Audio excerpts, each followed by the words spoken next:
Энд нүдний өнгөний ген байгаад энэ нь хоёр л хувилбартай байна гэж хэлбэршуулан авч үзсэн өмнөх нөхцлөө хэвээр нь авч үзье. Энэ доминант хувилбар нь бөгөөд нүдний бор өнгийг кодолж байгаа. Энэ нь рецессив хувилбар бөгөөд нүдний цэнхэр өнгийг кодолж байгаа. Хэрэв таны аллелийн аль аль нь том байвал та бор нүдтэй байна. Цэнхэр нүдтэй байх ганц зам бол гомозигот аллел болох жижиг аллел 2 байх ёстой. Учир нь энэ рецессив аллел юм. Одоо үүний Харди-Ванбергийн тэгштгэлийн нөхцөлийг хангасан популяцийн хувьд авч үзье. Энэ популяцийн 9% нь цэнхэр нүдтэй байна гэж үзье. Тэгэхээр бид одоо фенотипийн тухай ярьж байна. Тэд цэнхэр нүдтэй байгааг та бодитоор харж байна. Үүн дээр үндэслээд бид доминант аллелийн давтамж P-г олж болно. Бид үүнийг олж чадах болов уу? Бид рецессив аллелийн давтамж Q-г олж чадах уу? Одоо видеого түр завсарлаад Харди-Ванбергийн тэгшгэлээс харсан зүйл дээр үндэслэн энд байгаа мэдээллээс дээрх зүйлсийг олох гээд үзье. Зүйтэй, эргээд Харди-Ванбергийн тэгшгэлээ харъя. Өнгөрсөн хичээлдэр бид үүн дээр ажилласан шүү дээ. Гэхдээ би үүнийг дахиад бичье.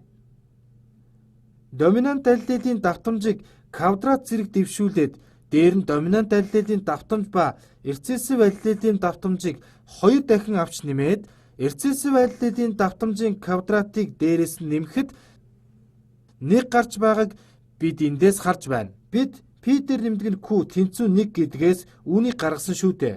Хэрэв та гэнэ энэ 2 вариантаас нэгийг нь сонгох замаар санамсаргүй авсан бол энд 100% боломж байна гэсэн үг. Бид 9% цэнхэр нүдтэй байна гэсэн маань ямар утгатай болохыг харъя. Тийм ээ. Цэнхэр нүдтэй болох цорын ганц зам нь таны генотип рецессив гомологтой байх ёстой. Хэрэв танд энд том байсан бол та бор нүдтэй болох ёстой. Тэгэхээр бид 9% нь ийм генотиптай байна гэж хэлж болох нь байна. Эсвэл та популяцдаг энэ генотипийн давтамж нь 9% байна гэж хэлж болно. Гэхдээ бид энд байгаа томьёолол яг юу болохыг бид аль нэгт харсан шүү дээ. Энэ маань квадрат зэрэг дэвшүүлсэн томьёолол байгаа. Энэ бол рецессив аллелийн авах магадлал Q байна. Тэгвэл одоо энэ рецессив аллелийг хоёуланг нь авах магадлал болох нь байна. Тэгэхээр бид Q квадрат тэнцүү 9% гэж хэлж болно. Үүнийг бодох өөр нэгэн арга байгаа. Энэ маань 9% буюу 0.9%-тэй тэнцүү байна. 9% нь ийм генотиптэй байгаа. Энд байгаа зүйл бидэнд үүнийг хэлж өгч байна.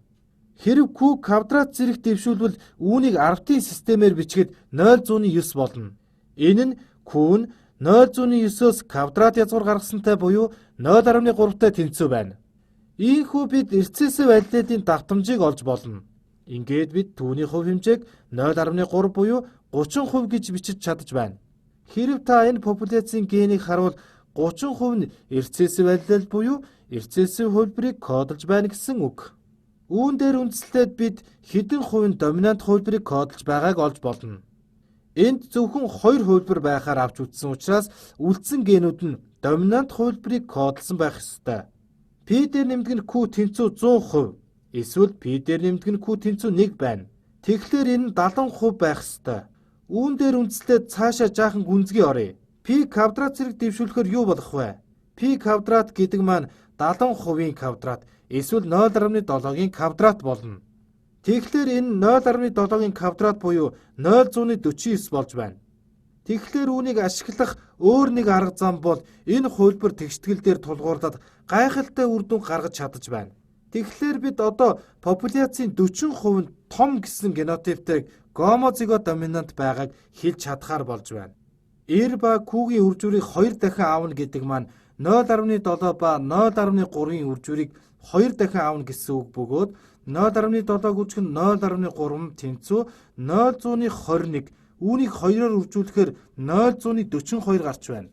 Үүнийг тайлбарлах өөр нэг зам бол популяцийн 42% нь том ба жижиг гэсэн генотиптэй байна. Одоо бүгдийг нь нэмээд үзье. 49% дээр нэмэх нь 42% тэнцүү 91%. Дээр нь 9%-ийг нэмбэл 100% болно.